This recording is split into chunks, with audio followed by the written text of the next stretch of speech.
Good night, everybody. Hello. Welcome to Comics Asylum Live with Jay and Steve, and we have got a bevy of guests this evening. Good night, everybody. I guess from the top, we'll go with Jerome. Say hey. Hey. We've got Travis next to him. Yo. Brian underneath me. This is like Hollywood Squares almost. Stony, you're in the middle. Chuck is on, I guess, the right, and then we've got co-host Jay. You're propping us all up. Lot of beards tonight. It's a beardy night tonight. Yeah, and I shaved. I should have kept mine. No, you got the shadow. It's all good. Yeah, I got the. Oh, and the dog approves. Absolutely, with my Sonny Crockett beard. It's all good. All right, so we are blessed with having a wide range of guests tonight, and they have a very special campaign going, and there's a few days left, and they're almost at their goal. So our goal is to get them over the hump. Hopefully we can get some more pledges and some more backers for you guys tonight. So Travis, since you are kind of like the point person on this, can you tell us about Cthulhu Invades Fairy Tales? Yeah, so Cthulhu Invades is a series we've been doing for a long time. You know, we've invaded various places, Neverland and Oz, and I have Wonderland here somewhere, but we invaded there too. So we've been doing it for a little bit, invading these various places with Cthulhu, kind of mismatching the stuff as anthologies. And our newest one is Cthulhu Invades Fairy Tales, which is the start of our new trilogy, because we did one trilogy already, the start of our new one. And we're invading various fairy tales. So in this book, we have, some of the classics, Goldilocks, Cinderella, Snow White, Little Red Riding Hood, lots of really cool ones, Ugly Duckling, Rumpelstiltskins, lots of really, really cool stories that are connected with some really high-level talent in the indie scene. Excellent. And how long have you been doing the Cthulhu Invade series? I just got a copy of Oz, and it said we started it in 2020. So we're going on our 5th year next year. So in 4 years, we've been doing basically one a year is what it translates to. It's wild. It doesn't seem like that, but it is. Excellent. And how many creators do you normally get in the anthologies? We normally get about 100, really, because we've got several teams. We've got 20 teams in this one. Each of them have at least 3 members. Sometimes they have four. So we have a lot. So it's a lot of creators that have come in. Excellent. And so let's get to the team. Jerome, what is your role in this collective? Well, basically, I do the lettering. That's the first part of probably all the stories, at least most of them. And when all is done, I'm putting the book together and designing all the extra pages and all that stuff. Okay, excellent. And Brian, we'll move down to you. Brian, what do you got going on in this? I handled art on the Owl in the Barn story, also called Tall Tales, written by Chuck over there, over Stony. Yeah, over there. So that's what I did on this one. I first anthology I've ever done. I'm literally just breaking back into comics after being a stay-at-home dad. So I'm having a lot of fun, and I was really blessed to be part of this. Excellent. And so we'll move over to Stony. Stony. Yeah, I wrote the Robert Bridegroom for this one. Yeah. Excellent. So we're going to dig into these a little bit later, but we're just doing some introductions now. And then Chuck. Well, on the other side of Brian. Brian and I, Travis was very nice to invite me in, and I didn't know what to do, and I had to write multiple scripts until I understood what the book was about. And I was lucky enough to have Brian as the artist on it, because my gosh, that was incredibly great, fast work, Brian. Thank you. Amazing. So Travis, what goes into curating? What stories get into the edition? So it's all me. Obviously in the other ones it was easier because prior to this book we would do characters. So everybody would get a character. So if you were doing Neverland, someone would get Peter, someone would get Tink, someone would get Hook, et cetera, et cetera. For this one, it's kind of the same way. So everyone would get a story. So we separated it. This is the start of a new trilogy, like I said.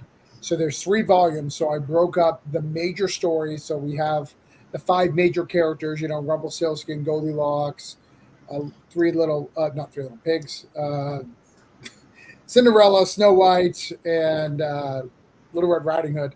So we kind of bared that, and then we had some smaller stories, which are still ones that people know. Ugly Duckling, Pied Piper. People know these other stories. It's just ones are not to throw shit Disney movies, and the rest are just fairy tales. So kind of separating the 2 out. So we kind of separate them out. We separated them per volume, so each of them has some mega stars and mega hits, and that's how we kind of separate it. And then I invite all the creators I want to be part of it and let them pitch. Okay, cool. So who here had the craziest pitch? Here? These aren't the crazy pitches here. Because Chuck, I kind of assigned him one because he was kind of late in the game. I wanted 20 stories, so I gave Chuck. So I want this one in here. Probably the craziest one that we got was the Cinderella from Jack. Was a little wild take on that. Was pretty wild. I think the Snow White is a little different. It's not your typical. It's kind of like a cross between Snow White and Indiana Jones. Not something I've ever seen before. The Bridegroom was a great take on stuff. So they're all unique in their own ways, but wild are definitely some of our bigger characters. All right, great. And so, Stoney, let's go to yours. Give us a little bit of a background behind your story. So when I got the list of ones, people are going to go for those favorite characters. So I tend to go further down the list. And the Robert Bridegroom is one of those. It isn't super obscure, but not a whole lot of people know it. And so Ben and I sat down, Ben is the artist for my story. And we sat down and thought, how could we tell this story wrong? And we twisted it around and looked at it with tentacles and injected it with some tentacles. And one of the cool things about these fairy tales is that at their core, so many of them are already so creepy. And we kind of gloss over those parts when we tell them sometimes, or we've heard them so often it doesn't seem like it could be. But a lot of them end up being so creepy that you can really lean into that with them. That's what we did for Robert. Okay, great. And Brian, Yes. Your contribution, you're mainly behind the art. Did you draw any inspiration for the story because you're working with Chuck on this one, correct? Yeah, I never. This is the first time I'm getting to meet or even really interact with Chuck beyond just the words that he wrote on the script. He had reached out to me on Twitter, which apparently I don't ever look at. But I was pleased to get it because I went and read the original material, and I have a long history with H.P. Lovecraft. I think a lot of us who grew up playing D&D and had a library card, probably discovered it early, before it was in the culture, So it was a lot of fun to get to play in that world and to just draw the big guy. Really, it's kind of fun to do that. Yeah, it's kind of crazy when you think about it, because I think Stoney mentioned just a second ago how big a part of our childhood fairy tales are, and yet how bent a lot of them are. And if you went back to like the beginnings, like the true nature of some of them, they're pretty unsettling. But they stick with us, through the generations. And so, was there anything that you wanted to add in terms of drawing the big guy that was a little bit of your own spin on it? Yeah, I made him a little. I made him kind of purpley, I think, which was kind of the theme of the book. Like, there's this purple current throughout it in a lot of the art, and I was like, I'm gonna throw some of that. I'm gonna have like cosmic sort of space swirly purples and like purples like in his skin and like and just to really play, because it's that story Color Out of Space. It to me it's always kind of there's like this purpley cosmic horror look, and I kind of wanted to use that. Right. And Jay, do you want to throw up some of the imagery? Sure. If you want to share the screen. Yeah, so this is a very exciting campaign for everybody. Please head over to Kickstarter.com and do a search for Cthulhu Invades Fairy Tales original graphic novel. Actually, just Cthulhu Invades Fairy Tales. Sorry, guys. You can actually go to CthulhuInvades.com. You can do that as well, CthulhuInvades.com. But for those of you who are used to going to Kickstarter, just do a search for Cthulhu Invades Fairy Tales. And, of course, guys, very exciting. They are very, very close to their goal. $19,921,000 pledged of $23,000 goal. They have 385 backers. Holy crap, that is incredible. Thank you to everybody who's backed this project. Only 16 days to go, guys. We can definitely make it.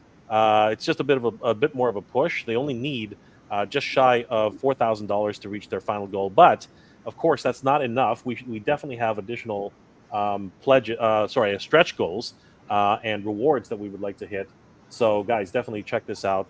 Of course, we do have Cthulhu tempting. It appears like Snow White there, but there are a whole bunch of awards. And let's take a look at some of this artwork, guys. If you could walk us through a little bit of this.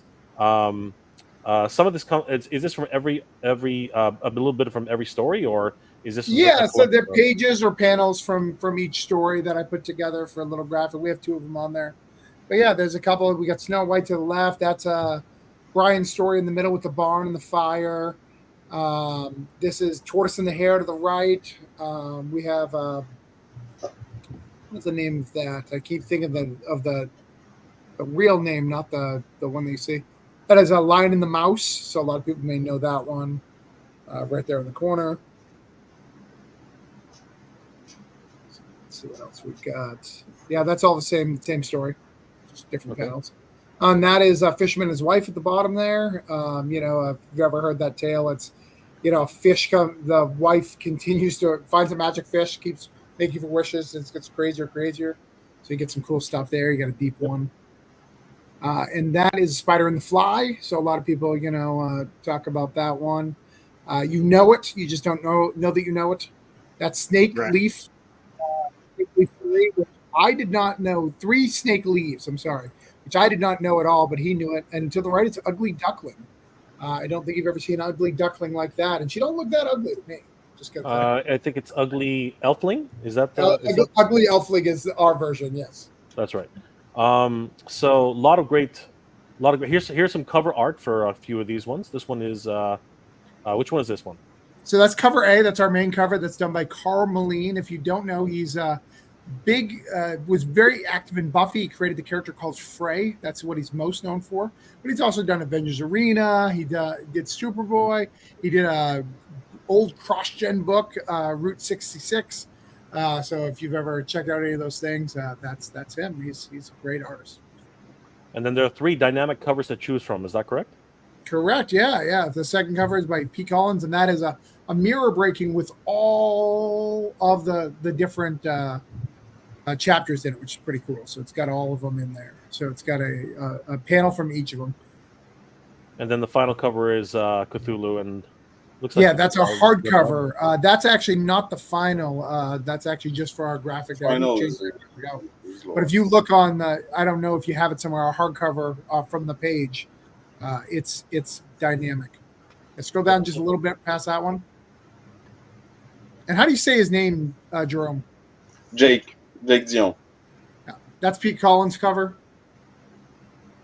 And this is the final of that. So that was just a sample. Look at that. Yeah, it looked like a sketch. And this one looks more. Yeah, it was a sketch. I would have paid the same price for the sketch. The sketch was good.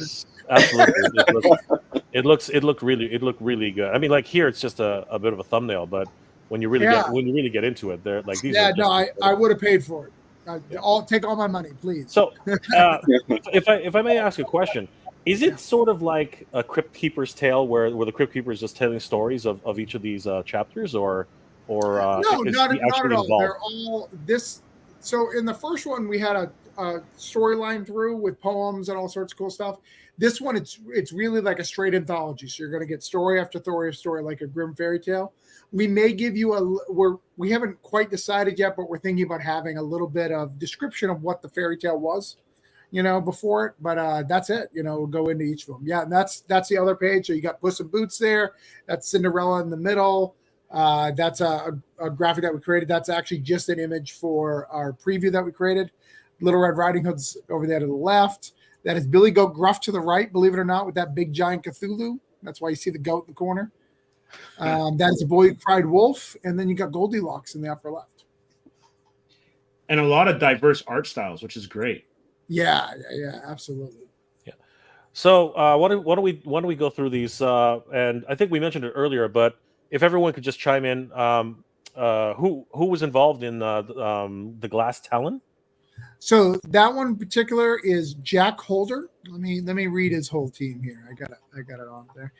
He's Bees Studios, and he's used by Amanda Dufries, who is an amazing inker, has done variant covers for all the major labels, and Dante Miller did the colors. Excellent. And then, of course, we do have Snow White and the Old God. Yeah, so that's the very talented Clay Adams. He's done books with Scout and with a whole bunch of different people. Art by Mike Bayer and colors by Gabe Consters.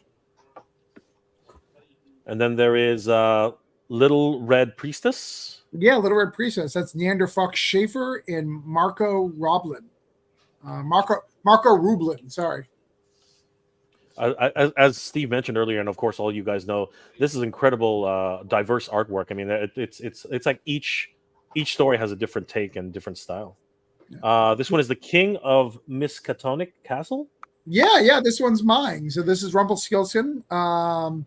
So I'll tell you a little bit about the story since it's mine. So this one is about, the typical Rumpelstiltskin story, but what makes it unique is because we're dealing with public domain, there's a monster. There's a frost monster that's kind of like a Yeti that I used as my monster in this story, but we can't name him because the name is not public domain because the name came from a different author that's not H.P. Lovecraft, which I think is super interesting.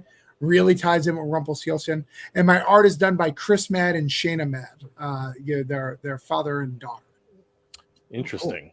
Very cool. And then we have Goldilocks and the Three Scares. Yeah, so that's my wife's story. That's done by the very talented Ignacio Del Miglo. I think is how you say his last name. Is that right, Stoney? I think that's right. Sounds right to me. Yeah, my wife's doing that. It's such a fun story. It's so good. A lot of fun. His cartoony art style is just so fitting for the story. Wonderful. Then we have Baron and Arkino's Web. Yeah, so that's based on the Spider and the Fly, and that's Brett Hurliano, who is known for his Dust Bunny Mafia, where he does like a cartoony book, and art by James Burton, who's been in all the books up till now. So yeah. Arachino's Web. Sorry, I apologize. Obviously, it's an arachnid. Wow, this looks really incredible. And then we have The Fisherman and His Wife, which is based on so that's by Ed Davis. And I actually just found out that I wrote the names wrong of who the art team is. So give me just a second, because since I'm live, I'd love to get it right. If you don't, bear with me for 2 seconds. Yes, the credits are Cesar Olveria is the artist of that story. And then we have, this is the one we talked about earlier, The Ugly Elfling. Ugly Elfling. So this is done by Tom Levine. Does any of you guys know that name who's not been on my shows before? So Steve so are you guys Spawn readers? Yes. Yeah. Okay. Yeah. So he wrote Spawn at the time that Eric Larson and Todd were doing Spawn. So of course nobody talked about the writer at that time because Eric Larson and Todd were involved, right? But he is the writer of that arc. I think it was probably plot by Todd and Eric, and then he wrote the script. But yeah, he is that. A very talented fella. Art by Peter Taylor and colors by Carla Aguilar. I think Chuck is trying to get back in. I didn't realize he'd left. There we go. Thanks for the heads up. It was just, I think it was a small drop off. It's okay. Okay.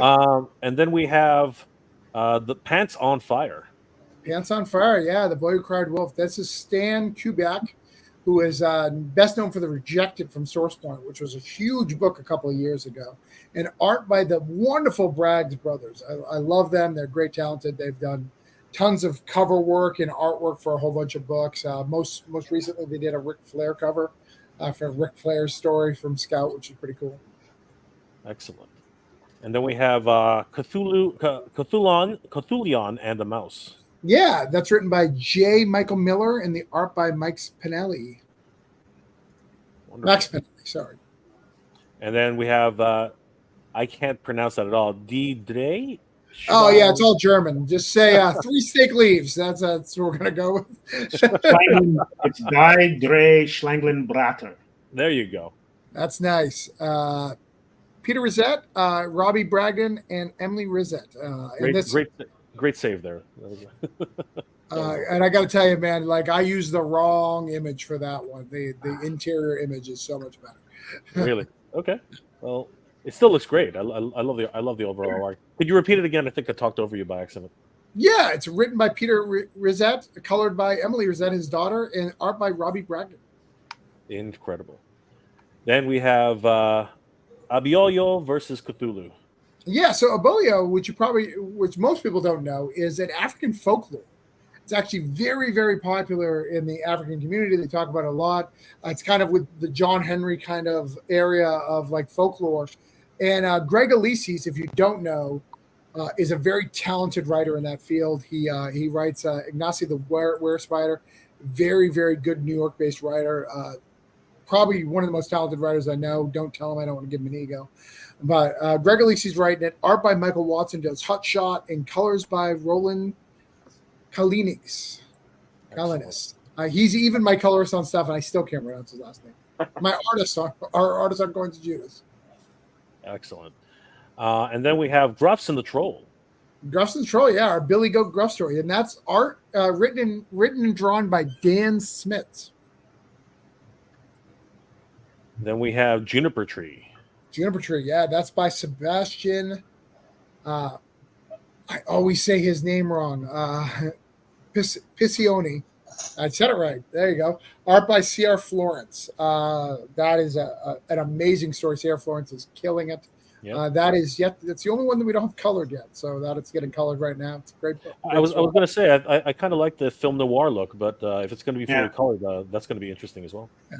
Also, too, before you move on this one, Jay, I don't even know what this fairy tale is. I've never heard of the Juniper Tree at all. Oh, you got to read it. It's dark. It's crazy. I'll have to check it out. Yeah. And then we do have The Tale of Friendship and War. Yeah. So this is our, Tortoise in the Hare. You got to have Tortoise in the Hare if you're doing fairy tales, right? Absolutely. So we got Philip Bruhorn and art by Jack Van Toms. And I love that art. I love this style of art. Again, this is what you've said a couple of times. This style is so different than everything else, but it's so good. It's so awesome. Absolutely. And then, of course, we have Eldritch Wedding Crashers. Yeah, we got Mr. Puss in Boots showing stuff out. We got Devin Arscott and Abby Butler. That's excellent. And then we have The Bridegroom of Gorham. Bridegroom of Joram is Stony. Stony, you tell about that one. Yeah, so I wrote this one. Ben Humenick did the artwork, and we are tag teaming the colors for it.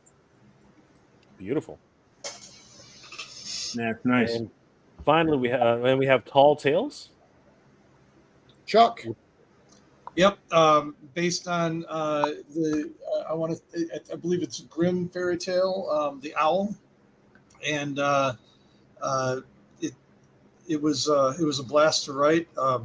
I came in late, so I didn't really I embarrassed myself because I didn't really understand the book itself, so I wrote an entirely different script, and Travis sent me a message telling me how much of an idiot I am in a nice way, and so I had to redo it. But I was very lucky because Brian is a great artist.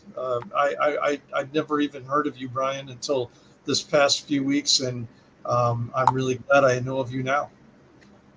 Yeah, well, I'm brand new again. So 10 years ago, I was doing stuff, and then I kind of stopped, and then I'm that brand sounds new. familiar. That's exactly what I did. I did stuff a long time ago, stepped away for 10 years. Now I've been back for a couple, but yeah, it's exactly what I did. So, Yeah. but I'm really, like I said, I'm really just honored to be in it. I've done a lot of things in comics, and this is literally the first time I was ever invited into an anthology. So I'm really excited. Question: for all of the stories, was there a like a page length or any parameters that were kind of like laid down? Yes and no. So there was a maximum and minimum for them, and it's based on the popularity of the character, right? So like Snow White, Cinderella, Goldilocks, Little Red Riding Hood got more than everybody else, and then it went down from there. But they could make it whatever length they want within the parameters. Okay, excellent. Absolutely. And finally, we have the Pied Piper. Yes. You missed one, but I'll get this. This is David Byrne and Elisa's Gambit Malvinas. Which is the one we missed? You missed. Let's see. What's it called? Swift Sojourn. Swift Sojourn, based on the Elven the Shoemaker. Let's find it. I think it's okay. Where was it? Yes, it would right be. there. Here it While is. you're looking for that, I'm going to put up one of the questions from the audience. Didn't you have another Cthulhu anthology? Do we need to have read the other one before reading this? And this is by BMD Nerd. It's a great question. You absolutely do not. All of them are self-contained because they're all self-contained stories, so they're all individuals. You could buy any one of the four and not need to read the rest. You do get a advantage if you read them, but there's no reason to read any of them, specifically this one, because this one doesn't reference any of the other three books. The other ones do reference a little bit, but this one does not. Okay, great. Jay, can we look at some of the tiers? Sure. You want to throw up a couple more of those because I think Anthony Pagan is really loving all the artwork and some of the. Yeah. So Anthony says that all Thank these you. covers are amazing.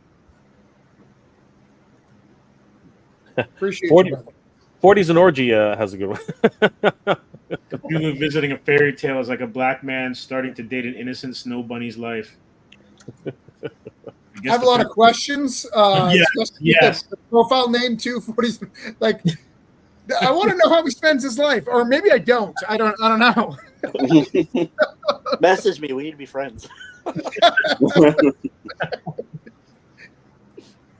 And then BMD Nerd. No, we said that one already. Oh, you just sorry, I didn't see that. Yeah, no worries. Okay. Yeah. All right, so these are the tiers, I think. Or these are the Well, milestones. that right there is our reward. So for every 50 backers, we give a free digital comic, and we're already, we're already up there. We're at what is that? 4, 5, 6, 7 comics. Or close to unlocking a new one.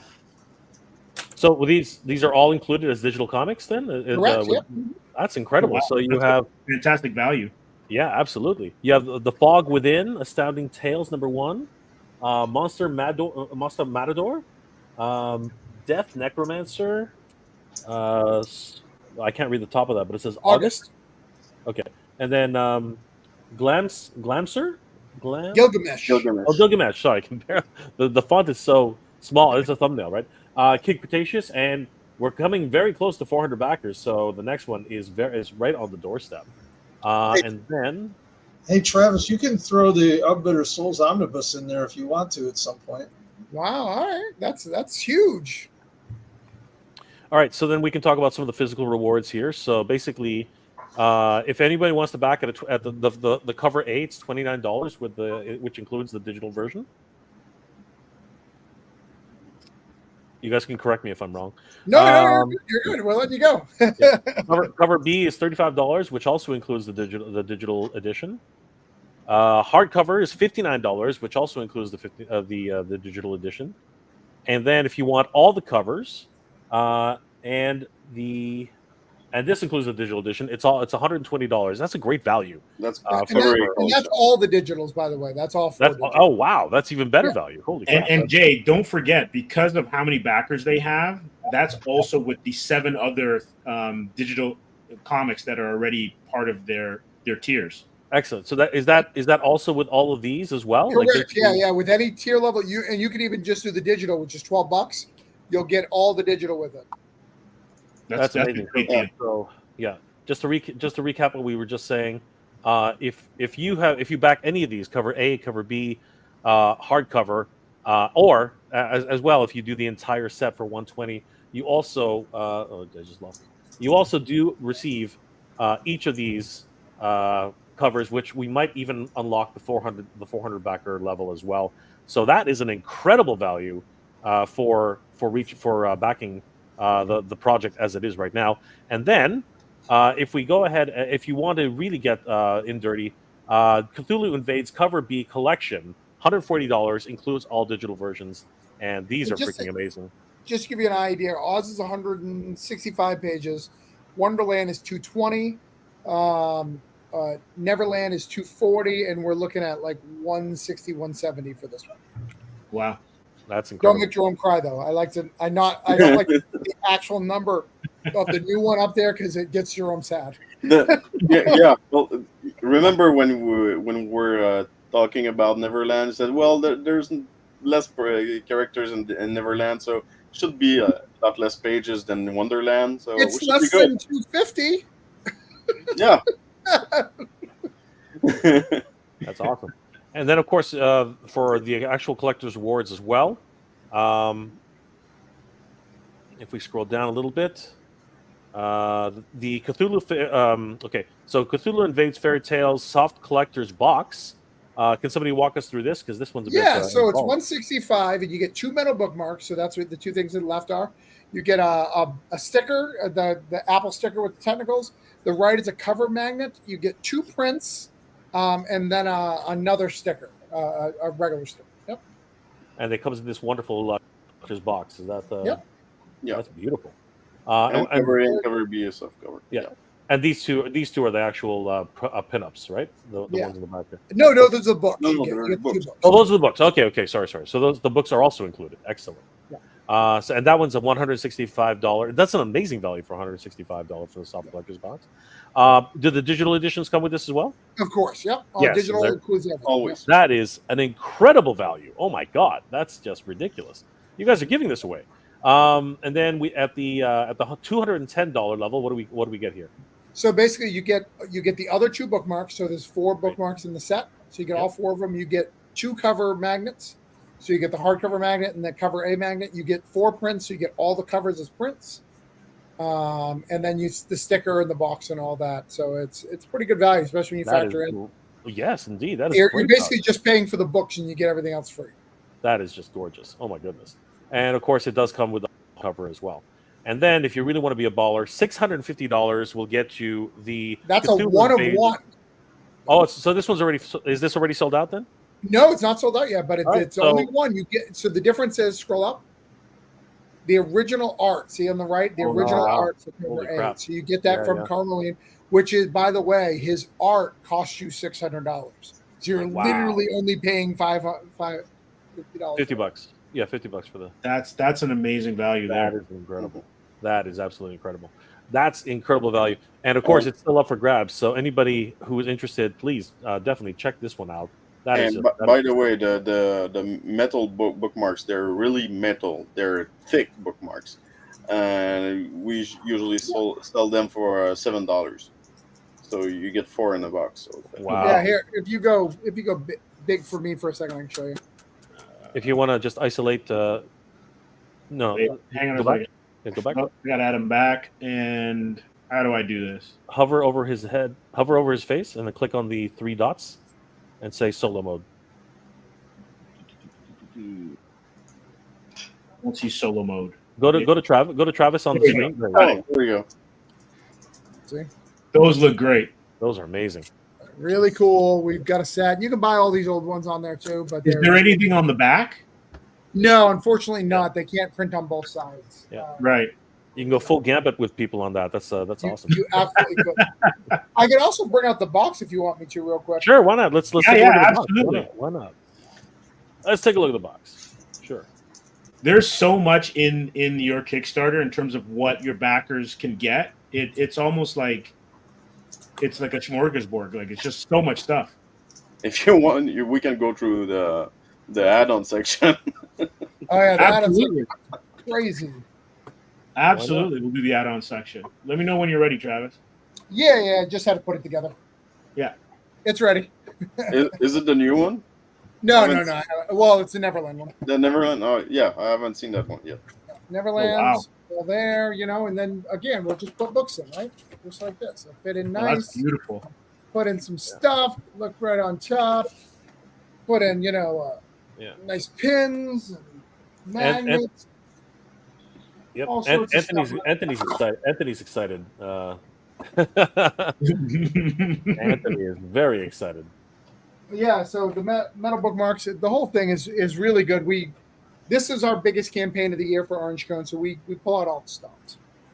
Okay, and we can go through the add-ons if you guys like. Sure. So you can pick up the metal bookmarks for $7 each, as you guys mentioned, and the full set for $25. And those are just samples. Jerome makes them better. I normally have him do it before the campaign, but I was lazy. Excellent. And then what are these? The Cthulhu Invades trilogy? Yeah, those are just the books. If you want to get the old one, I just kind of put together a graphic for it. So those are the cover A's, so you can buy each individually book.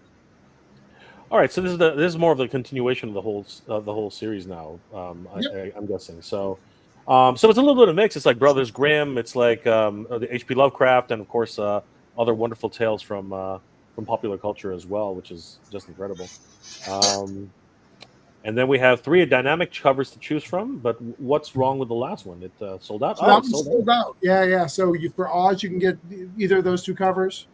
Those are ones you can get, and then same thing for each one. It will have the hardcover and the soft. And Jerome, look. Yeah. Hold on. He hasn't seen it in a long time. Look. All right, let's solo. A hardcover Oz. Woohoo! They've been out of stock for like 2 years, so we finally got Oz's back in stock, so we can send out Oz's to people. Jerome can get some when he asks for comps, and they can come to Canada, and we can sell a couple. Excellent. That's great. Now, is the one that's sold out? That one is. Those are just the covers, right? Correct. That are sold out. Okay. All right. So yeah, so you can still get the book. You just can't get the cover. All right. And then there are these the cover Bs? Is that what these are? These are covers for Wonderland. So that one was Oz. This is Wonderland. So this is the Wonderland covers. Okay. And then we also have the Neverland, and these are the covers for them. Yep. They look great. Holy crap. And then we that have... one has Cullen Bunn.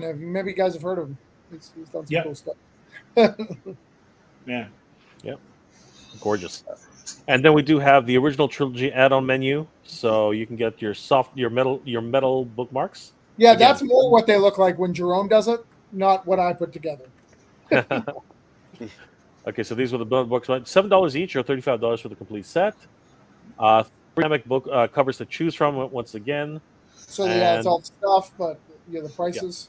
Yeah. These extra copies are $35 for soft covers or $50 for the hard covers. All right, Travis, talk about the limited edition covers and what's special about those ones. Those ones were painted. What's that? Yeah, they're painted. So what's cool about the hardcovers? So they're all painted on. You're gonna have to make me big again.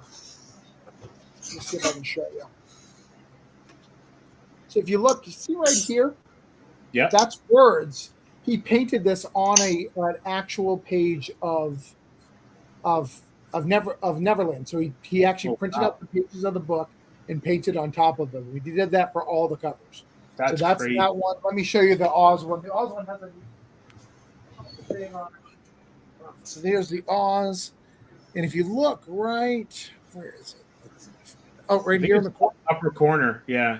See, so it's printed from the original stuff, and what's even more interesting, because he's like a professional, he'll buy the oldest copy he can find on eBay.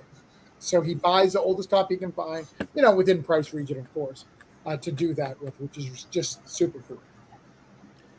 And then we have these. Yeah. So What can you tell us about these? our last campaign, we did a villains 3-pack. So they're red metal bookmarks, and they're the villains. So we've got Hook, we've got the Queen of Hearts, and we've got the Green Witch, Wicked Witch of the West. And are these also available for sale? They are, yeah. It's the full set's 35. Yep. Okay. And then I think I think that is. Yeah, I think you're done. At the bottom, we have the typical orange cone. So if you're your first time with orange cone, we do have our books at the bottom. So just keep going down to the very, very bottom. There you go. So all those are available. So if you want to buy any of my books, so most of those are written by me, they're all available on there. So you've got Hospice and Broke Down in 4 Dead Bodies. There's some Cthulhu in there because they use the same stuff. But Expired, Voodoo Nations, these are all the books I'm known for. You can buy all of them on the campaign, and we sell them in sets so you can catch right up. No, that's great. Excellent. And these are, of course, a la carte. You can have them for $30. Expired 1 and 2 is $15. Coins of Judas is $15 for each copy. No. It's all together. So it's 1 and 2. Oh, it's all together. Okay, so that's even better. So 1 and 2 is $15. Granite Slate 1 through 3 is $30. No Contest is $15 for the pair. Pup Diane Winkle sing-along comic Cottage Cheese $10 each. Cthulhu Invades previews $10 each. Holiday Spirits Christmas in July also $10 each. I love these covers because obviously they remind me of the Crypt Keeper and then those ones. That's a lot of fun. The horror that's comic. Jerome's baby. Yeah, he does all that. So that is so great.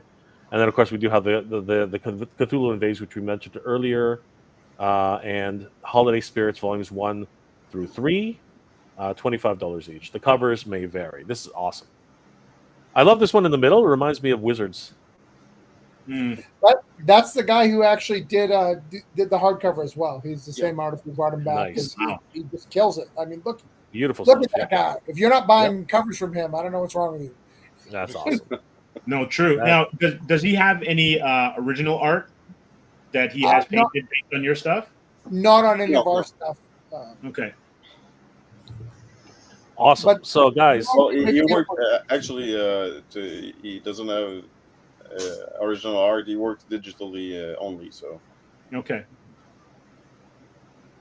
that's excellent. So, guys, definitely check out Cthulhu Invades Fairy Tales. They are now 19,912. So, actually, I think it went up a little bit, if I'm not mistaken. So, 385 backers, 15 days to go. Let's get them up to 23,000, guys. It's only a few days away, and of course, if they get the extra, are there any stretch goals at this time, guys, or is it just? Yeah. We'll always have stretch goals. So the first one will be commentary, where we'll do audio commentary of everything, and then everything beyond that will be really just making those covers better. Whether it be gloss foil, things like that, to just make them pop. And if you check the comment section, everyone who's in the chat, I think Jerome has added a link to the Kickstarter. Yeah. So everybody can head over there and support this project, guys. These guys are working really hard, and they are so close to the goal for this particular project. And it's not like they're not with this. They've actually had multiple successful projects from Kickstarter. So we had, where are we here? Oh, that's not it. Yeah, where'd it go? Yeah, so we did Broke Down in 4 Dead Bodies in 2018. We did the second issue in 2019. 2020, we did, Broke Down Parallels and Voodoo Nations. And then since then, it's just been crazy. We've done, multiple books a year from Broke Down to Granite State. We're doing about six or so books a year on Kickstarter. And we always take care of our customers. That's excellent. So, yeah, guys, very exciting, this project. And they're very, very close to their goal. So, how did you guys go about developing this idea of Cthulhu? I mean, like that's such an interesting concept to be intermingling Cthulhu with all these wonderful classic fairy tales from back in the day. Yeah, that was my wife and I were at an IKEA, and we were talking about comics, and I was thinking about going to comics full time, and I realized that I needed to get a trade to the table, right? I know Steve's a comic creator, and one of the biggest things when you're tabling early on is you don't have that trade. So you pay like 200 something for a table, you have 1 or 2 issues, 3 issues. Well, most people want the cheapest version, so they're going to buy $5 a piece. You may have some variant covers. It's really hard to make tables. You really need to get that trade because people will buy trades because most people are readers. They want to read the whole thing. So that's what I came up with. I was like, my wife's like, what is really popular on Kickstarter that you think you could make work? And I was like, you know what? Cthulhu's super popular. And I think if I mixed it with like public domain, I could really do something. And I literally, for Oz, contacted anyone who I felt was talented, more talented than me. Like, absolutely 100%. If I think you're more talented than me, you were in that book. My dude, the Kickstarter link is broken. Jerome, your Kickstarter link's broken? You know what? I'll It should be Cthulhu Invades.com should be working, but if not, I'm gonna add it now myself. See if that works. But anyways, yeah. So that we came. It's working. I asked people I know. They all signed up, and then they loved it so much we decided to do Wonderland because it sold so well. Wonderland did our biggest, got us a Ringo nomination. That's something we didn't mention. We're Ringo nominated, so this is not only us telling you it's good. A group of people voted, put it in. A committee of voters of comic things said this is one of the 5 that we're going to choose to put up. We didn't win, but we got nominated. And Jerome for his letter. Well, congrats on that. No, like when you look at all the work that's gone into it, and it's amazing that everyone is appreciating everything that you guys have done, and the track record is and not anything that anyone can kind of like just look at and brush you guys off. A lot of dedication, a lot of commitment to what you guys are doing, and the stories and the level of art and storytelling looks amazing. Thank you. Yeah, I'm so excited by the level of artwork, and of course, I'm very excited to see what's going to happen with the storylines as well. What has been your biggest hurdle so far in terms of getting all this together? I mean, like, are you guys working long distance from each other? Are you guys close knit? How does that dynamic work? No, one of the things that I do, unlike other anthologies, I don't have an open submission. So you don't get in my anthology by like waiting for me to post about it. It's I decide I like you and I ask you to come. But because of that, I get professionals like Chuck. Chuck did a script for me, a great script. And I was like, this is great. This is not what I'm looking for. Gave me another script. Within 2 weeks, Brian banged it out in like 3 days. I think an afternoon. I don't know how long. It was super fast, right, Chuck? Like it was like super fast. I've never seen it.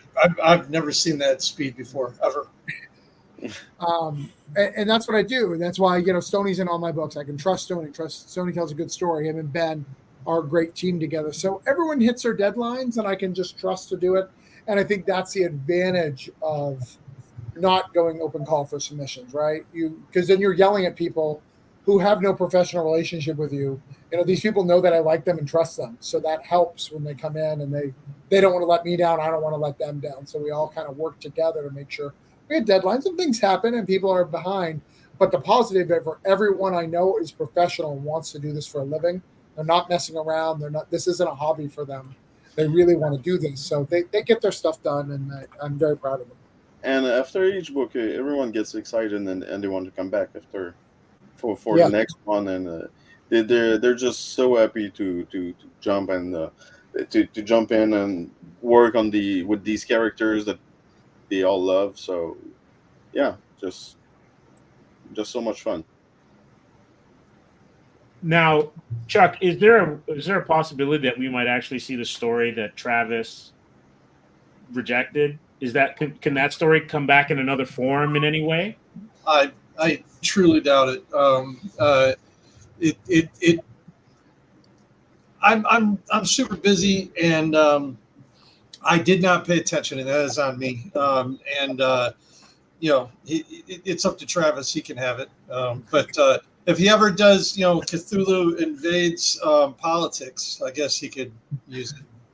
But yeah. The reason why it was rejected is not because it wasn't good. In fact, it was really, really good. It was one of the things I want is a good reader experience. And one of the things that I think that anthologies mess up with is when they do anthologies is they jump around in genres and themes. And because of that, it can cause some problems. So when I did Cthulhu, I wanted it all fairy tale looking. So when you look through the book, you feel comfortable.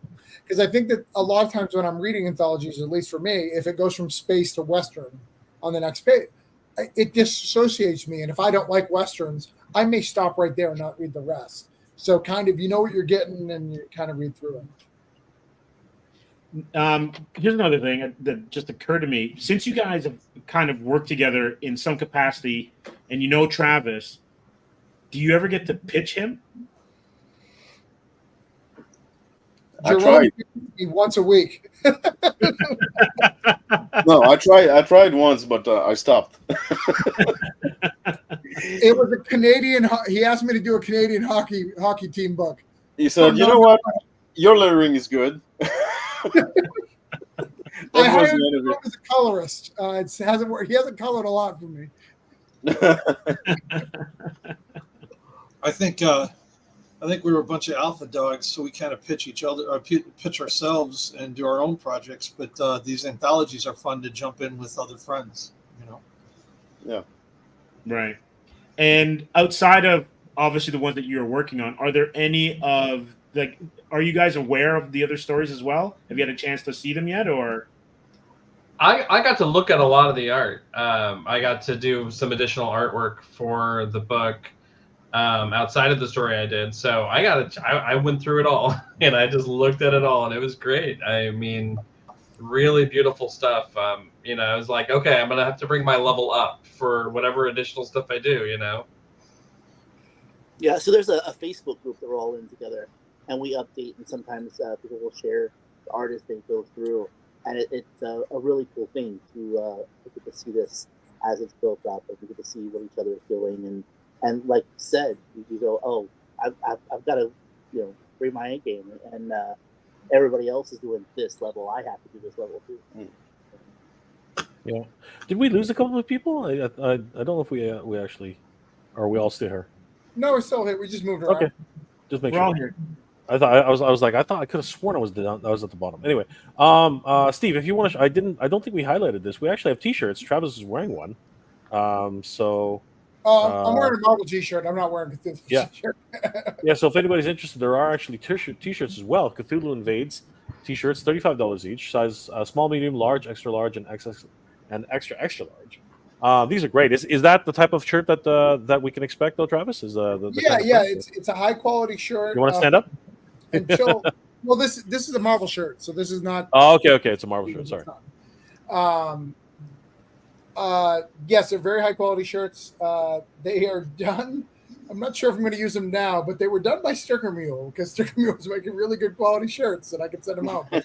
They've recently decided to burn the internet. I'm not quite sure how I feel about them. A lot of controversy. A lot of controversy around that, actually. Yeah, and I don't care how political you are. It's just really weird and aggressive, like whatever's happening over there, and I don't like it. It's kind of icky. I think there are actually a couple of you guys are also branched into your own Kickstarters as well. If I'm correct. Absolutely. I think we got posts and panels. Pots and panels. Pots and panels. Sorry about that. Yeah. Yeah. Actually, Travis is a big help to me on that. But Pots and Panels is going to launch in October. It's a comic cookbook anthology, and we each creator will be bringing a recipe to the book and a little short story about why they love the recipe, but also they are food themed stories, and we've got about 84 creators. It's going to be 50 stories. It'll be 400 pages. We've got some pretty amazing people like Ron Mars, Tim Seeley, Stephen Grant, Phil Hester, Andy Kuhn, Steve Niles. We've got some pretty heavy hitters on it. Travis Gibbs in it. Tony Isabella, that's cool too. Wow. It's just it's really cool. We're getting a lot of people together, and we're doing food themed stories with a cookbook connected to it. And I'm going to start doing an anthology once a year. But we got Mark Resnick, the drummer from. I'm dating myself, but I love his band, the Toadies. Anybody remember the Toadies? Yeah, I know the Toadies, of course. I'm from Texas, man. Hell yeah. And so, just all around a great project. There's a picture. There's Hillary Barda. Anybody who knows their comics history knows Hillary. He's fantastic. It's kind of a collection of some of my favorite indie comic book creators and some of my oldest comic book friends. I've been Jerome's in there too. What's that? I am. Jerome's in there too. I am. Oh yeah, Jerome's in it. Yes. And as of probably tomorrow, Brian will be in it. How these things happen, I guess. Yeah. So we'll see how that goes. But yeah, it's a fun book, and we got a lot of people working together, and we've got some great stories. Steve Niles' story is sick. It's very sick. Travis's story, he was just talking about. It's funny. He was just talking about jumping from a space or sci-fi to the western. Travis's is a western. Well, I can do it in your book. I just can't do it in mine. But our book is food themed, so I don't care what genre it is. We've got a bunch of great stories in it so far, and we're still putting everything together. But it'll launch in October, and it is huge. It is a huge project. Remarkable. Any idea of how many pages it might turn out to be in the end? It'll be about 400. It'll be about. I should take that page down. We have the artists we need, especially if I talk to Brian tomorrow. But it'll be about 400 pages, between 420 something. Oh wow! Crazy. It's huge. I have a habit of doing enormous books on Kickstarter because I've only done one Kickstarter before, and that was for an omnibus for a book that I did with Norm Brayfogle called Up Bitter Souls. That did about 23,000, and that was a 400-page omnibus. So I guess I just don't do small things on Kickstarter. So anyway. Well, it's a very exciting project, and guys. So if you are going to be, if you are interested in this, definitely check out Posted Panels. And you're launching the Kickstarter when again? More than likely October 1st. Okay, so do a search for Pots and Panels. My apologies. Pots and Panels. A food themed anthology, cookbook as well. Is it actually including a cookbook? Is that what I heard? Or? Oh yeah. So one part of the book is the anthology, and the other part of the book is every creator's recipe that they submit to the book, and not only is it a recipe, but it's also a short story about why they love that recipe. So you get a story, you get stories, and then you get recipes. They don't have to be connected, but you also get a nice little story from the creator about why that recipe is in the book. Like, why do they love it?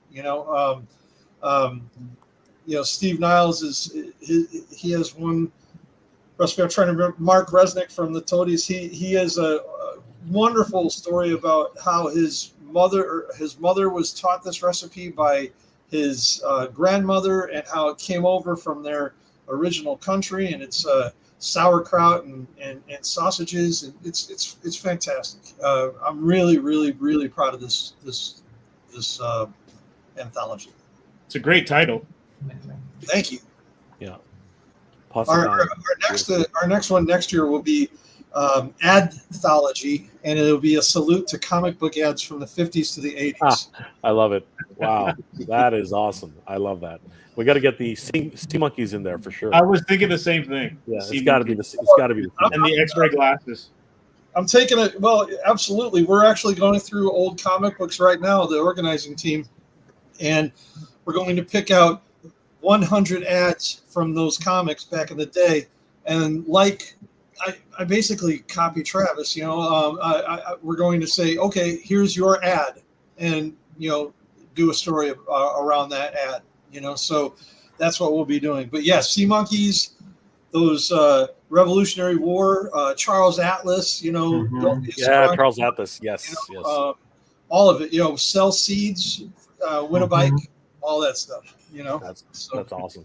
But that's pots and panels this year. The compact submarine. It's going to be. That's Absolutely. Bernie Lomax has a great comment there, Steve. Oh, thank you, Bernie. Taking that nerd syndrome to new heights. Now a comic book with a cookbook. Loves it. So great. He gets around that, Bernie. he walks. He walks at night. You never really see him. I just gotta say, I'm hoping that Chuck in this ad comic has like one of those pullout ads where you got to get it for the wizard half. That's the ad I want. I don't want an actual comic. I want the wizard half. Yeah, those are so much fun. And then we have one other Kickstarter which is actually running right now. Yeah, and this one to me is awesome because I'm a huge Sentai fan. So for me, this is definitely right up my alley. And congratulations to you guys. It's already reached. It's already surpassed its $1,000 goal with 49 backers, and it still has 5 days to go, guys. We can double that.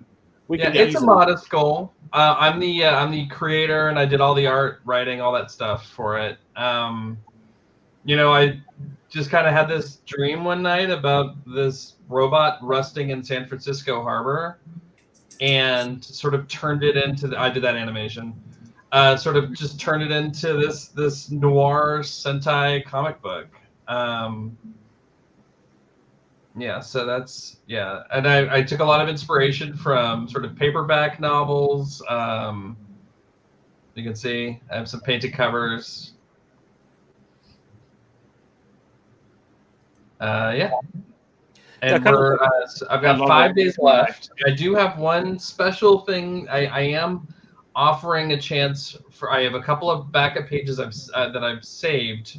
If you want to create your own kaiju, my robot will fight it in those panels, and you will work with me to create it. I've got one taker so far. It's a $200 reward, but it's your kaiju. You walk away with it. You get the original art for it and everything. That's awesome. That is so great. I love it. Steel Victory. And it definitely has that Pulp Fiction kind of feel. With your I think the I love the car. I love the Sentai aspect of it. Again, this one that's right up my alley. I mean, this is really fun.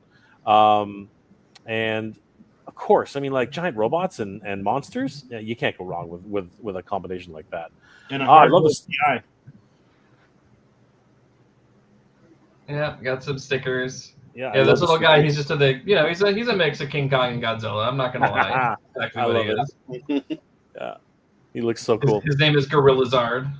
Oh, he's awesome. I love it. And these are bookmarks as red as well? Yeah, so they're like reversible bookmarks, color one side, black and white the other. This is my 3rd Kickstarter this year. I just jumped back in. So I've got a lot to learn. I don't have stretch goals. I don't have, there's a lot of sort of things that maybe I'll figure out how to add on later on as I go on in this journey. I just backed it. Thank you. There you go. He does have a crossover too. If you back both Cthulhu Invades physical and not physical, you get a crossover print.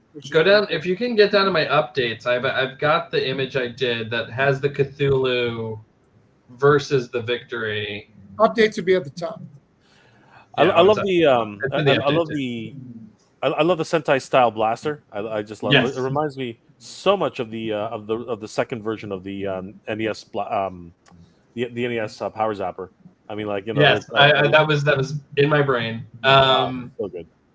Yeah. Okay, if you go up to the top, you can click updates. I think that's go up to the top, hit the updates at the very top. The very top, Right there you go. Hey, go. It'll be hit read more. And there's so I did a little giveaway print. If you do Cthulhu and Steel Victory, we got 5 days left. As long as you get the print version of mine, because I do need to ship it to you, I'll send you this print as well. It's gorgeous. And how big is the print, Brian? is a four by 4x6. Travis? What are we talking? 4x6. Yeah, I mean it could be any size you want, but 4x6. As long as it fits within the general frame of a comic, I don't want to fold or roll it up, so Right. it'll be a good size 4x6, for you. 5x7. Yeah. Very cool. This one is definitely right up my alley. I love the whole concept. It's a great idea, and of course, guys, they have just increased to 1,069, 50 backers now. 5 days to 50 go. backers. You gain and you lose these backers as you go. So sometimes you're over and sometimes you're under, and it's a really interesting thing. I'm just learning a lot about Kickstarter. Absolutely. You want to feel comfortable. So, 100%. because I want to give people what they want. You've got 50 people that want something. You want to make sure that you are comfortable, that you can make these orders and ship them out and do all these things. 100%. Guys, please help please help back both of these projects. Steel Victory #1, and of course, as we mentioned earlier, Cthulhu Invades Fairy Tales. 15 days to go for this one. 5 days to go. Oh, I just saw it. Whoa, the numbers went up. We're at 386. We're at 86, and it went to 19,924. Thank you, guys. Really appreciate that. So if we can keep these going, let's get these guys up to their $23,000 goal, and of course get them up well past that. Let's get some more stretch goals involved as well. Huge thanks to our guests tonight.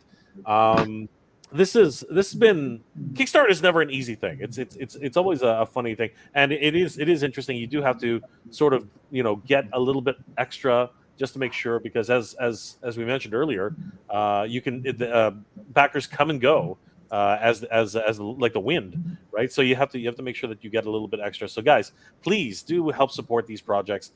These are labors of love by wonderful creators who work so hard to bring these projects to life, and anything we can do to help them out is really appreciated. So thank you guys and thank whoever it was that just backed it now. Thank you. You're awesome. That's amazing. Absolutely. Question: in terms of Kickstarter, how much pre-planning for everyone who's out there who's maybe thinking of doing a Kickstarter? Brian, you're on the new end of it. Travis, you're like the grizzled vet. How much pre-planning do you need to actually get a campaign up and running? Because as Jay has said, it's a lot of work. I think it depends on the project, right? I recommend someone finish the project before you start, especially early on. You don't have to do that necessarily after you've earned your reputation, but your reputation, the first couple are very important. So having it finished are very important. Graphics and getting a fan base. People think, I'm going to make my fan base on Kickstarter.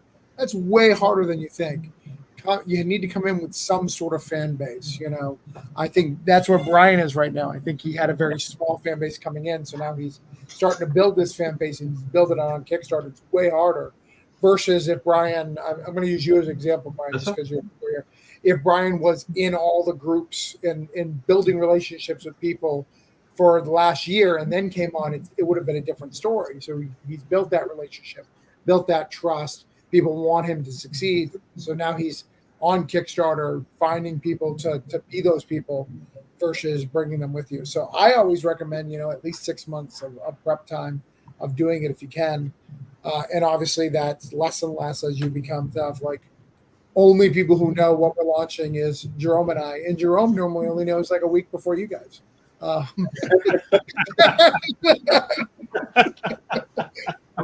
In fact, this campaign, Jerome was like, you wild man, we're launching early. I was like, no, we're not. I don't know why. I was under the impression that we were launching like a couple of days later, but I don't know where I got I have a whiteboard next to me, Steve, that I won't show him. He's requested it like 4 times. Hey, can I see the whiteboard? I won't show him. Yeah. We need to update that whiteboard. Yeah, I showed him beginning of the year, and that's it. And I know it's out of date, and we haven't done the things that are on the whiteboard, but that's fine. But it's fine. I know that the whiteboard is phony. I just like to see it. Some okay, we'll do that and that and that. Well, it just I'll tell you the only encouragement, the only kind of tips I got before I just jumped into it was to have your comic done, was to make a good video, really, and to just go for it. I am learning, as Travis said, that you really do need to foster this kind of community. But I don't think I would have been able to do that if I didn't have a project already out there. So it's like it's who knows? People have to see that you can do it before they kind of trust you and follow you. I started a web comic a year ago. Nobody looked at it. It's still out there. Nobody looked at it at all, right? I thought, oh, that'd be a good way to get my feet. No, really, it's just getting it out, just getting your comic out, putting it in hands. That's really where it's at. And I trust that the process, I'll just look, I'm in an anthology now. Maybe I'm in another one. Maybe I'm building a career. Who knows? I'm just really excited to be part of the ride.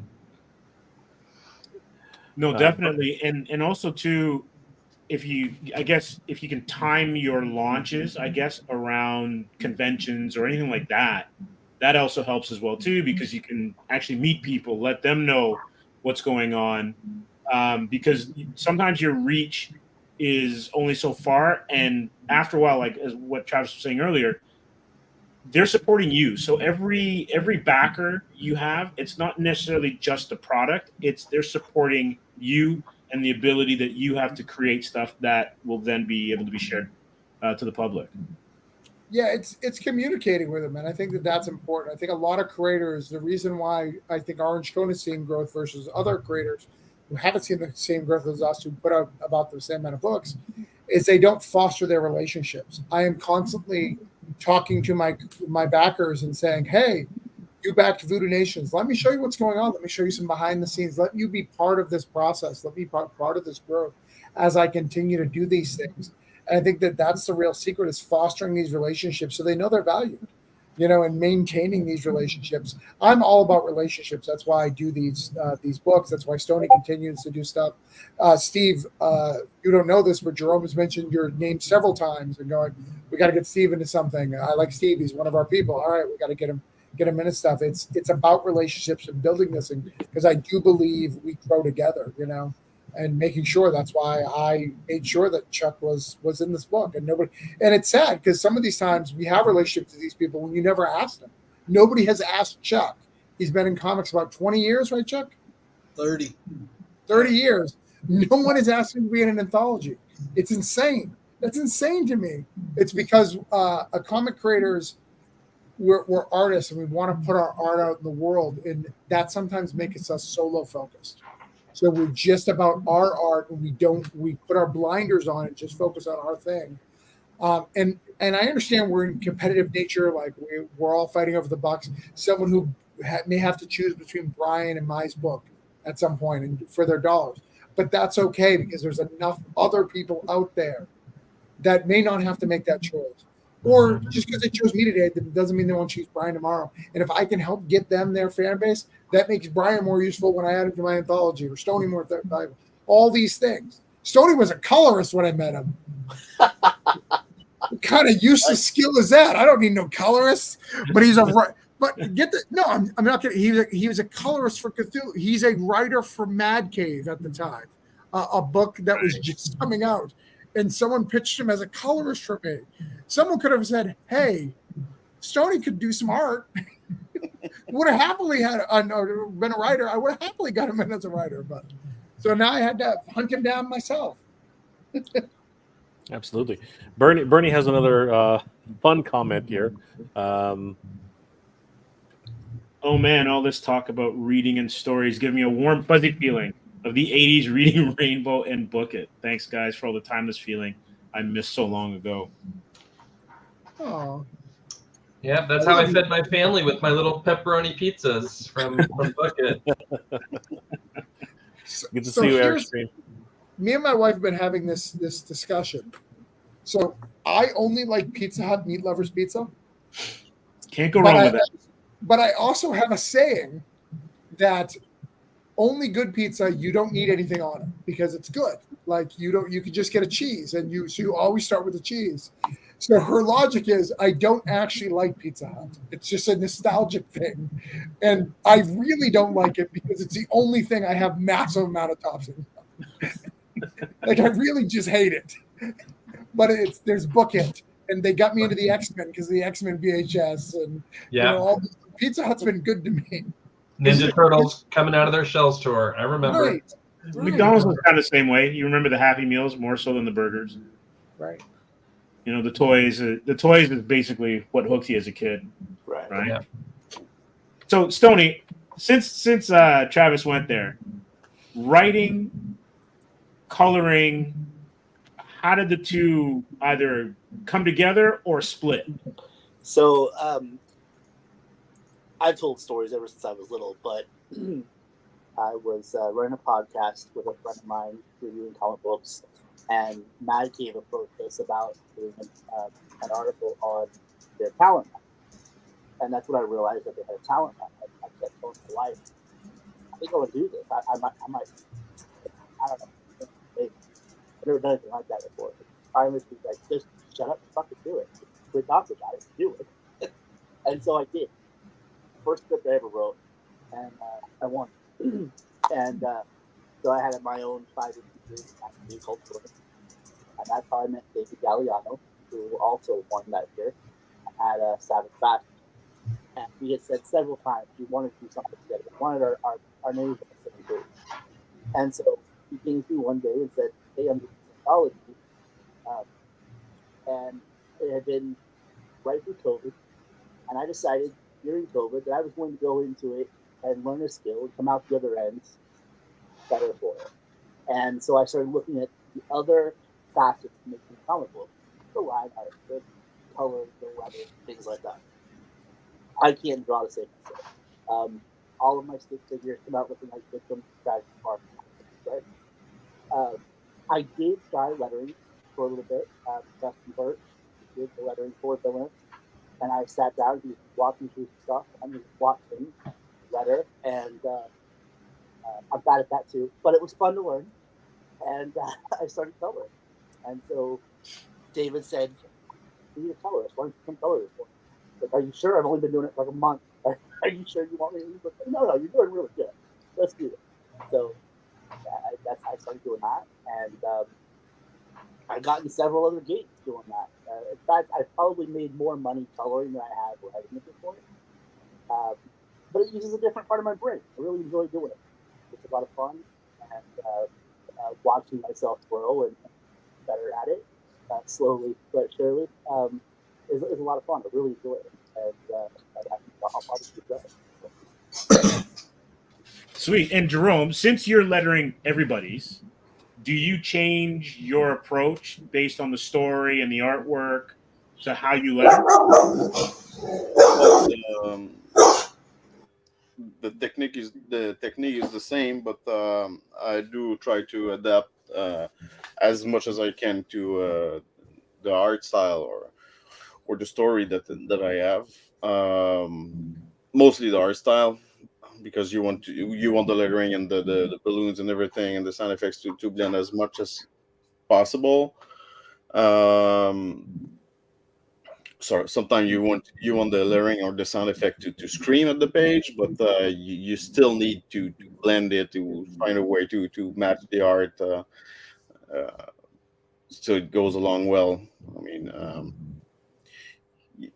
if it doesn't, if it stands out too much, there's a certain point that's standing out is good, but there's on the other end where it stands out on a certain way that just looks bad, and you try to avoid that as much as possible. But I try to match the art as much as I can. Find a style that goes well with it. And Travis, when you're kind of like curating the stories and everyone's talents and whatnot, do you kind of let everyone kind of percolate and do their own thing, or is it kind of like you kind of have a specific kind of look or feel for each story that's so the anthology has a through line that's consistent. So for the other ones, is actually so for Oz, Wonderland, and Neverland, there's actually a through line, so that people get like a plot. So I'll give them a 3-act structure, like this is what happened in Act 1, this is what happened in Act 2, Act 3, and you've got to write accordingly. And then I slightly adjust their scripts through conversation to fit the ongoing narrative of what's going on.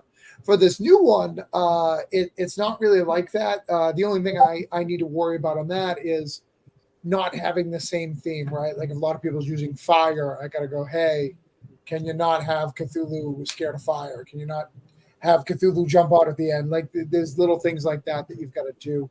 But no, I try to get the stuff. The thing I do the most is curating talent, getting talent to work together, and making people understand that it's okay to work with other people. Like people have their people, and I'm like, cool, but like this is an anthology.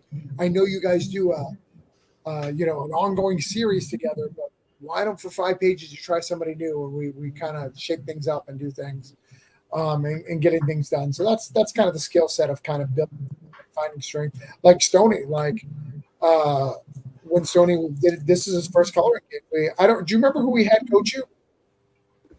Oh, you had 2 or 3 people. I talked to no, his name fell out of my head. Yeah, I don't remember either, but we had a colorist come in and actually like help him out to make it better. And that's what we do for everybody. If something's not up to par, instead of going, your stuff's not up to par, you need to go, hey, let's get somebody in to make it to where it needs to go. And then I read Villainous and I was like, Stoney, you're not coloring anymore. You need to do this now. And since then he became a good colorist. So I was like, all right, now when I'm in a bind, I need to call Stoney and go, now I need to use this coloring.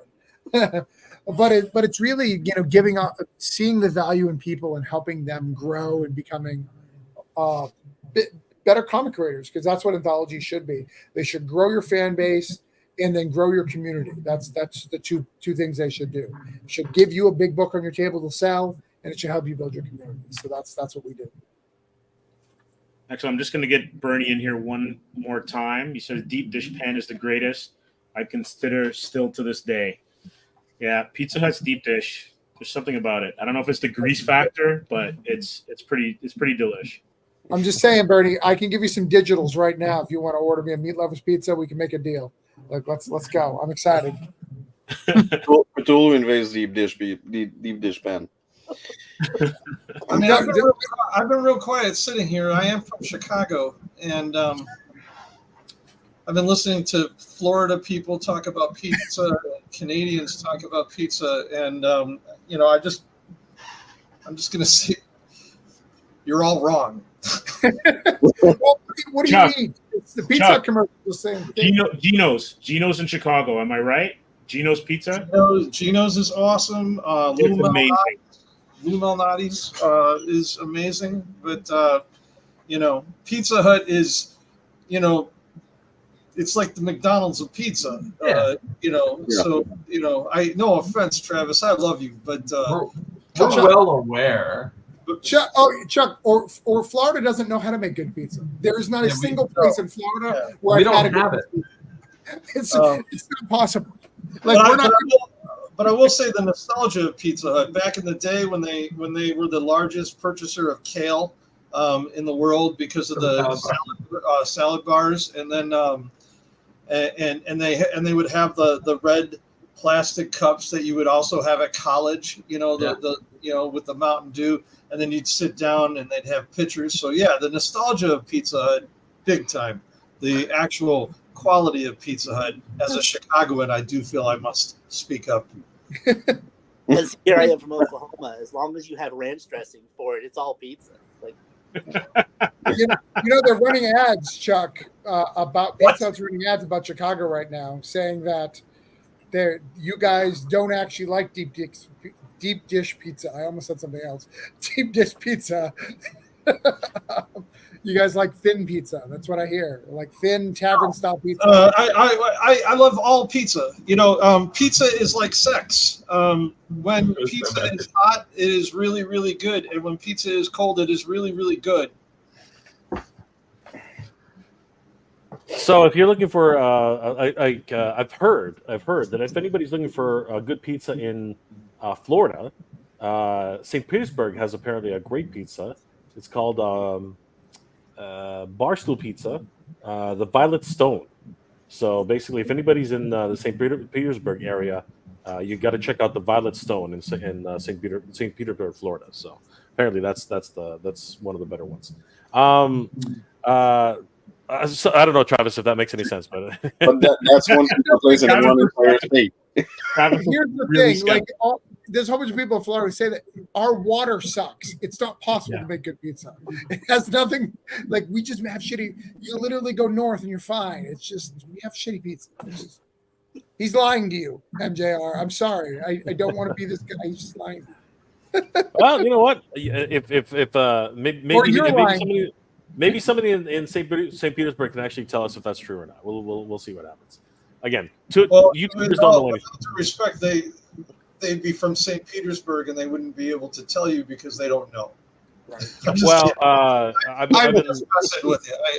I love pizza, so I watched this guy from Barstool Portnoy. Dave Portnoy. Yeah, Dave Portnoy, and he actually went there. He actually went to this place, and apparently the guys are actually from Philadelphia. So that's actually the thing. They're Philadelphians in Florida cooking pizza. But Travis so is right. How's that for five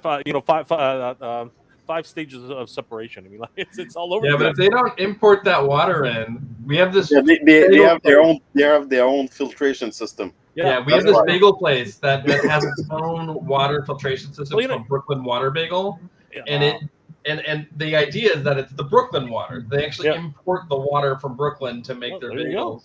But again, no one's going to know until somebody actually goes to St. Petersburg, Florida, and actually takes a bite, right? So one bite, everybody knows the rules. That's that's what he says. So yeah, guys, it's been a great evening catching up with you guys, and wow, what an amazing project for all you guys. Congratulations on it. We still need to hit $23,000, guys. So don't. There's still time. I think we have what was it, 16 days left or something like that. Hold 15 days left. Yeah, I'm gonna. I swear it just changed over. I don't know what happened, but it changed to 15. Yeah, it literally just changed over. Steve, you want to just pop that up really quick? Yeah, so guys, don't forget 19,924, 386 backers. It literally just went up by one backer. Thank you guys for that. 15 days to go. Let's get these guys up to 23,000. They're now very, very close to only $3,000 away from their goal. And of course, we also have another wonderful project, Steel Victory. So this one's a lot of fun too. I'm a big fan of this. 5 days to go. They're at $1,069 of a $1,000 goal, and we need more money on this because you just never know, as we mentioned earlier, up, down, left, right. I mean, like, fickle. Backers are fickle, and sometimes you never know. Something goes a little haywire, and all of a sudden, you need an extra backer just to make sure you get over the hump. So, guys, please check these two projects out. We have links in the chat. For you guys to check out, and of course, every little bit counts, and we really do appreciate it. I think Bernie has one, and so does the Space Between. I would love to see a story of the Say crew that made the book and get sucked into their own comic book and meet their creators, progress through the pages. And have you ever played the 1995 Comic Zone from Sega Genesis? I haven't. But didn't Donnie Cates do a really cool book called Crossover like a year or two ago where they kind of met their creations? Yeah, go check that out. I love that book. And whoever said Bernie Lomax, you should check that book out. It's really good. So, Travis, I saw your comment. It was burned. Actually, if you watch the review, the actual pizza was burned, and he actually made them cook it again. And if you watch the review, it's actually an interesting. That whole take on it was so interesting because he was confused when he first took the first bite. He's like, something's wrong here, but something's also right here. And I think that this is wrong. This is burned, right? So he actually goes back.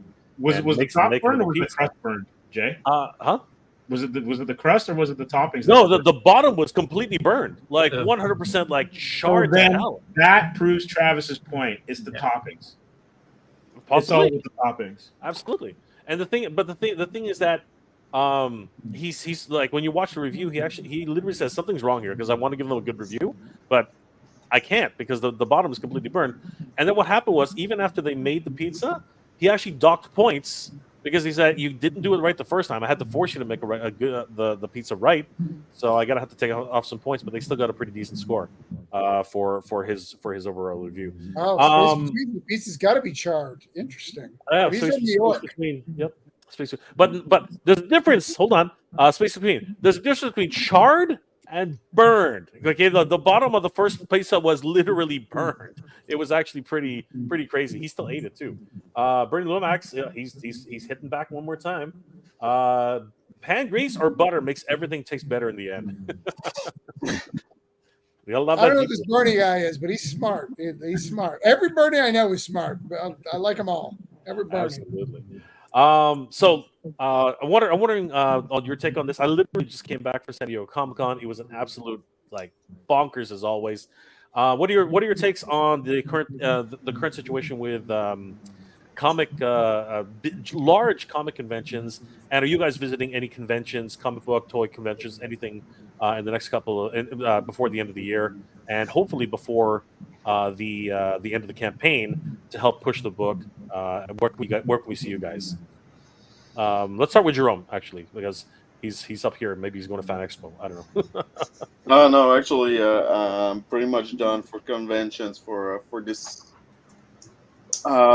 year. Maybe I may have one in December in Montreal. There's a smaller edition of the Montreal Comic Con. Yep. So I may do this one, but other than that, that would be the last one for me. Were you at Montreal Comic Con this? Sorry, Yeah. So you're not going to go Ottawa Comic Con or any of the other ones? Just No. I only did the Montreal Comic Con. Okay. Maybe next year. I'm not sure. We'll see. Awesome, Stoney.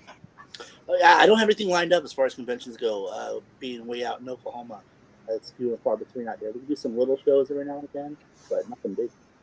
Okay. Chuck.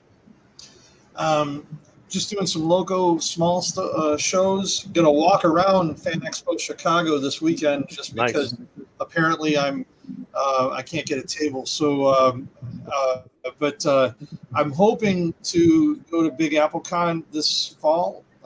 It's a small show in Chicago, not the New York Comic Con. But next year I have a lot coming out next year. I'm gonna have some pretty big announcements for a bunch of books, like a book called The Claims Adjuster,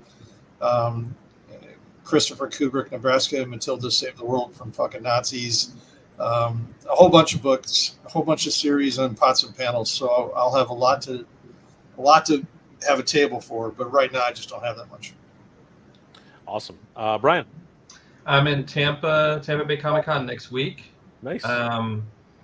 And that's the first one I've signed up for in this sort of season. I'm, as soon as I like these things to pay for themselves. Like I make table, I use that table, I buy the next table. So we'll see if I can string a few together over the next few months, and I'll get out there. Okay. Are you in the Artist Alley, or do you have a table number? Or? I'm an Artist Alley, yeah. So. Okay. All right. So guys, definitely check out Brian at A14. A14. Okay. And what's the website for that? Tampa Bay Comic. I don't know. I'll check it out. TBCC.com. I just confused Brian. It is Tampa Bay Comic Convention.com. All right, let's put that in the chat so everybody can take a look, and then what was the table number again? A14. And I'll be doing some sketch covers, but you just buy them from me. I'll ship them to you after. I'm there to sell my comics. Excellent. And it is the Tampa Bay Comic Convention, right? Yeah. All right, Steve's too fast for me. And Travis, any conventions you're into, or what are your thoughts? So I may be showing up to Tampa Bay. I'm still working out the details for that. Daytona, and then the big one is Baltimore. I'll be at Baltimore. Baltimore. All right. Do you know the address for that? I think that's Baltimore Comic Con. Okay, Baltimore Comic Con. Yeah, comiccon.com, and that's a big one. They do the Ringos there. That's the 50th anniversary. Jim Lee's going to be there. It's a big deal. Are you All right. gonna attend the Ringos or? No, it's a lot less exciting when they're not going to say your name. Yeah, but the gift bag is cool. The gift bag is cool, but it was way cooler. We didn't have to pay for it last year, Jerome. Way cooler. That's for sure. So Travis, if you are going to Tampa, is it your own table, or are you in the artist alley with Brian? No, I wouldn't be with Brian. It'd be my own thing. But we're still talking about that. Okay, no worries. And at Baltimore, will you have another table there? Baltimore will have a table. I don't think they've sent out the table sheet though, but I will have a table. All right. So and it will be for Cthulhu, or will it, what your For Orange Cone. Orange Cone. Okay, so guys, definitely check out Orange Cone at Tampa Bay Comic Convention and Baltimore Comic Con. Yeah, I'd like to thank you guys for being here tonight. It's been an absolute pleasure. For sure. Steve, any last comments for our guests, or? No, I just want to say that anyone who's in the chat or has been viewing, please check out the Kickstarter. They are doing a fantastic job. These guys are not only just great creators, but wonderful human beings. Support them, and let's get them over their asking, that so we can get this out into everyone's hands. Absolutely. So, guys, once again, amazing work. I wish you guys all the best. Steve, you just want to throw it up one more time? We'll show everybody one last little tease here before we log off. Remember, guys, we're at $19,924 of a $23,000 goal. Literally, they're just shy of $3,000 to their goal, a little bit over that. And we'd love to get these guys over the hump and even get to their first stretch goal. That would be fantastic. Thank you guys for everyone who's backed it already. You guys are amazing. And of course, don't forget about Steel Victory. $1,069 pledged of a $1,000 goal. 50 backers already. 5 days left to go. And of course, upcoming, we do have pots and panels. When that Kickstarter is set to go. When is it again? October 1st, thereabouts. October 1st. So keep an eye out for pots and panels coming to Kickstarter. Guys, thank you again for being here. It's been an absolute pleasure. Any final words before we log off, everybody? Thank you. I would like to just say once again, thank you, Travis, for having me in your book. I'm very honored, and I am very honored to work with all of you. And thank you for having me on your show. No problem, Chuck. Absolutely our pleasure. Before we go, though, I just want to have Bernie have the last word from the comment section. Have a great and safe night, all, and see you when I see you later. Absolutely. All right. Thanks, Bernie. Much enjoyed. All right. Good night, everyone. Everyone, thanks for being in the show, and keep it indie. All right. Thanks. Have a good night.